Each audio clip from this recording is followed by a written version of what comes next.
bendiga. Quiero saludar en el dulce nombre de Jesucristo al pastor Jonathan Valle y a todo el comité de los embajadores apostólicos allá en el distrito número 2 en la capital de la República.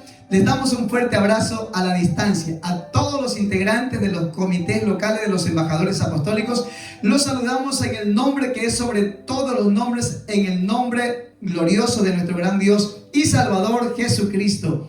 Estamos muy contentos por la oportunidad que Dios nos brinda a través de este medio de compartirles la bendita y eterna palabra de Dios. Quiero compartir en este momento el tema titulado ¿De qué manera quieres que te hable? Y voy a leerles la palabra del Señor en el libro de Hebreos capítulo 1 versos 1 y 2. Dice así: Dios, habiendo hablado muchas veces y de muchas maneras en otro tiempo a los padres por los profetas, en estos postreros días nos ha hablado por el Hijo, a quien constituyó heredero de todo y por quien asimismo hizo el universo.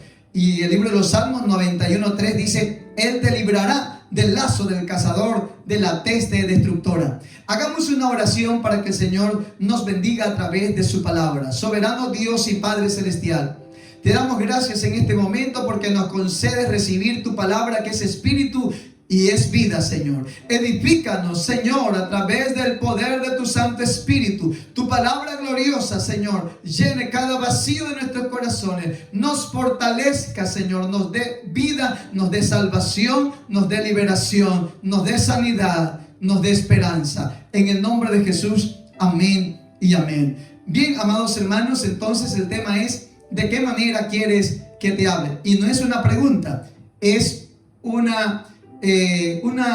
con signos de admiración, diríamos así, porque no es algo como que yo le pregunte a usted de qué manera quieres que te hable, sino como que Dios le diga a usted de qué manera quieres que te hable. Es con signos de admiración. Así que, ¿cómo Dios nos ha hablado a través de la humanidad? Dios a través de los tiempos nos ha hablado, como dice Hebreos capítulo 1 verso 1, de muchas maneras. Dios nos ha hablado a nosotros a través de una zarza en el tiempo de Moisés. Acuérdense del monte de Sinaí. Dios nos ha hablado a través de una columna de nube, de una columna de fuego. Dios nos ha hablado también a través de imágenes como de ángeles en el tiempo de Abraham. Y también nos ha hablado, en el caso de Balaam, Dios le habló a través de una asna. Y bueno, hoy en día Dios también nos sigue hablando, porque hay gente que de pronto dice: ¿de qué manera Dios nos puede hablar hoy en día? Dios nos habla a través de su palabra escrita. Es la palabra de Dios, no nos olvidemos.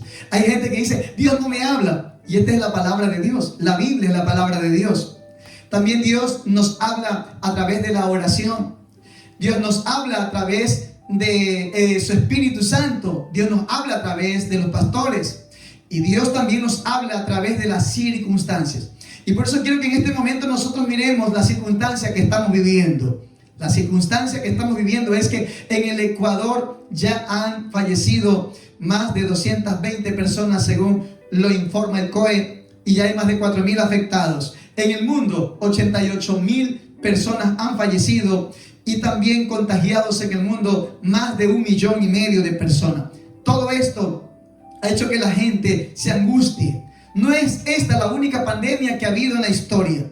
La historia nos habla que en Atenas por los años, o la plaga de Atenas por los años 430 a.C. También en el año 165 después de Cristo hubo la plaga conocida como la peste antonina, en donde también murieron 5 millones de personas. En el año de 1347 hubo la peste negra o bubónica, en donde murieron 200 millones de personas. En el año de 1918, en la gripe española, murieron 50 millones de personas. En el año de 1981, que apareció el SIDA, murieron 35 millones de personas. Y por la viruela en el mundo también nos dice que en todo el tiempo y en toda la historia han muerto 300 millones de personas. Hoy en día estamos con el COVID-19, que está causando alarma, y la gente se pregunta y dice: ¿dónde está Dios? ¿Por qué pasan estas cosas? Y yo quiero en este momento responder esa pregunta que me han hecho varias personas. ¿Dónde está Dios? ¿Dónde están los predicadores? Porque ustedes, los predicadores, no hacen una hora, se unen. Alguien me dijo esta idea: por favor, únanse los predicadores y vayan a los hospitales y salen a todos los enfermos. Y de pronto digan: Señor, acaba con la pandemia. Y yo les dije: ¿sabes qué? Esto es un acto soberano de Dios, y nosotros tenemos que aceptar su voluntad. Esto tiene tiene varias razones. Y quiero hablarte de las razones por las cuales estamos viviendo esta pandemia.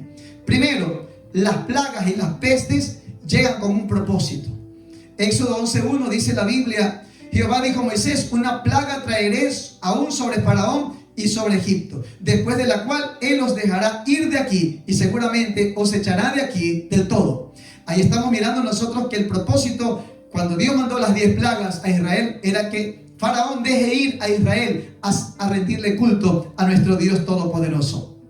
Otro ejemplo lo miramos en Primera de Crónicas 21:1. Dice: Satanás se levantó contra Israel e incitó a David a que hiciese censo en Israel. Mire usted cómo el enemigo lo hizo cometer un pecado a David, y por eso murieron 70,000 personas en Israel.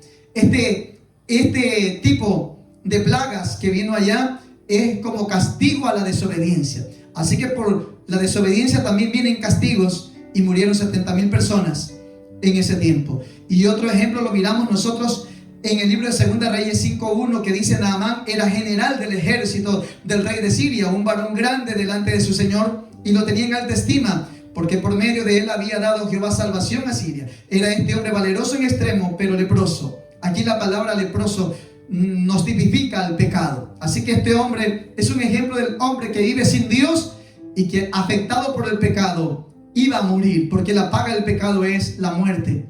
Pero ahí también nosotros miramos que esta plaga no solo llegó para revelarle a Naamán su pecado y para revelarle a la humanidad que la humanidad está en pecado, sino que llegó también para revelarle a Naamán la misericordia de salvación de Dios, y también para revelarle a usted y a mí la misericordia de salvación que Dios tiene para con nosotros.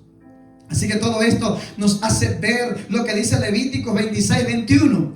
Hay una razón por la que Dios manda pestes en el mundo. Y dice así, Levíticos 26:21: si anduviereis conmigo en oposición y no me quisiereis oír, yo aumentaré las plagas sobre vosotros 7 veces más, de acuerdo a vuestros pecados. Aquí nosotros estamos mirando que Dios dice que va a mandar las plagas 7 veces más, de acuerdo a nuestros pecados.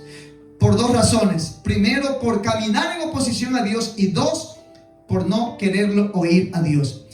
Dios quiere que tú y yo lo oigamos, porque Él nos está hablando. La gente en este tiempo está poniendo la mirada, está poniendo la mirada en el COVID-19. Y realmente Dios quiere que tú y yo pongamos la mirada en Él. Dios no quiere que los seres humanos se dediquen a mirar al problema y no se dediquen a mirar a Dios. Yo quiero en este momento decirles a ustedes, como cuando de pronto Pedro iba caminando sobre la faz de las aguas, y en lugar de mirar a Jesucristo, empezó a mirar las olas y la tormenta en el mar, y por eso se hundió. La humanidad está sucumbiendo por poner la mirada en el mar, en las olas, en el problema, en la pandemia. Pero la Biblia dice que Pedro hizo algo: Señor, sálvame que perezco. Y en ese momento dice la Biblia que el Señor le extendió la mano y lo levantó. Yo quiero decirles a todos ustedes que es el tiempo de que nosotros dejemos de poner la mirada en la pandemia, en el virus, porque la gente se pasa todo el día mirando los celulares, mirando las noticias. ¿Cuántos muertos van? Dios ya no quiere que tú y yo pongamos la mirada en el COVID-19. Dios no quiere que pongas la mirada en las olas del mar. Dios quiere que tú y yo pongamos la mirada en Él. ¿De qué manera quieres que te hable? Dice Dios. ¿De qué manera puedo hablarte para que me mires? Para que sepas que yo te amo, que yo te quiero salvar.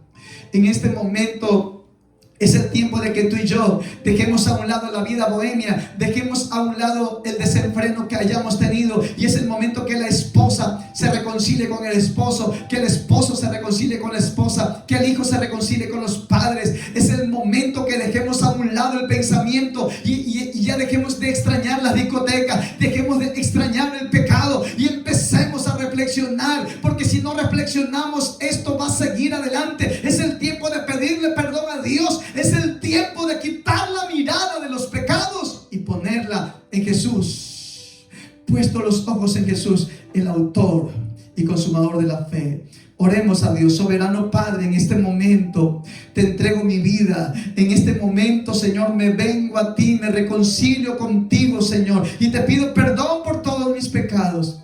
Inscribe mi nombre en el libro de la vida, Señor de la gloria, y hazme un hijo tuyo. Dame la paz y la salvación, porque solo así, Señor, ninguna plaga tocará mi morada ni mi familia. En el nombre de Jesús, amén. Que Dios los bendiga.